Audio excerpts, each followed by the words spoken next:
प्रियंका गांधी वाड्रा, ये नाम पिछले कुछ समय से जमकर चर्चा में है। वैसे तो इस नाम से बच्चा बच्चा वाकिफ है, पर तसल्ली के लिए फिर भी बता देती हूँ कि ये भारत की पूर्व प्रधानमंत्री इंदिरा गांधी की ग्रैंड डॉटर है और हूबहू उनकी तरह खुद को स्टाइल करती है। इनके समर्थक इन्हें इंदिरा गांधी की सत्ता का उत्तराधिकारी भी मानते हैं, पर प्रियंका की पार्टी सत्ता में वापसी करने वाली बात से कितना इत्तेफाक रखती है, ये समझ पाना जरा मुश्किल है। और वैसे भी पिछले कुछ समय से कांग्रेस की हालत थोड़ी ज्यादा ही पतली नजर आ रही। हरियाणा और महाराष्ट्र चुनाव के बाद तो ईवीएम वाला जिन वापस चिराग से बाहर आ गया।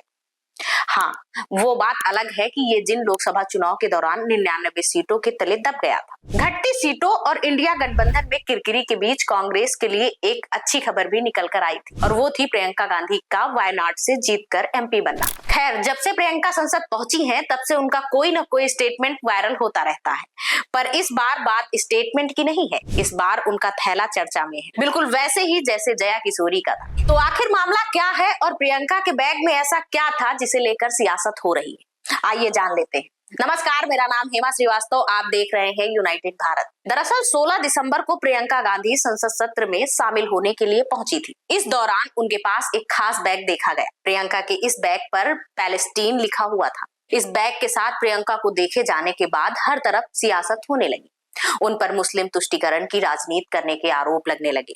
जब उनसे इस बैग को लेकर सवाल किया गया तो प्रियंका ने कहा कि अब ये कौन तय करेगा कि मैं क्या कपड़े पहनूं? ये टिपिकल पैट्रियार्की है, मैं इसे स्वीकार नहीं करती। You want to say something why you're carrying this bag? I've said many times what my beliefs are regarding this, and if you look at my Twitter handle, all my comments are over there.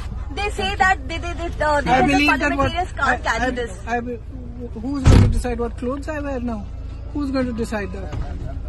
That's typical patriarchy, that you decide what clothes women wear also. Okay, ma'am. I don't subscribe to that. I will wear what I want. 16 दिसंबर को सत्र के दौरान प्रियंका गांधी ने बांग्लादेश में अल्पसंख्यकों से जुड़े मुद्दे को भी उठाया था। संक्षिप्त में बोल देती हूँ।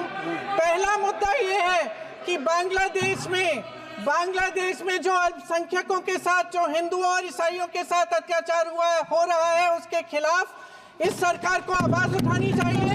बांग्लादेश की सरकार के साथ बातचीत करनी चाहिए और पूरा समर्थन देना चाहिए जिनको माननीय सदस्य श्री वरितो फ्रांसिस जी हेडक्वार्टर्स में से आज सेना के हेडक्वार्टर्स में से वो तस्वीर उतारी गई है जिसमें पाकिस्तान की सेना आत्मसमर्पण कर रही है हिंदुस्तान भारत की सेना के सामने।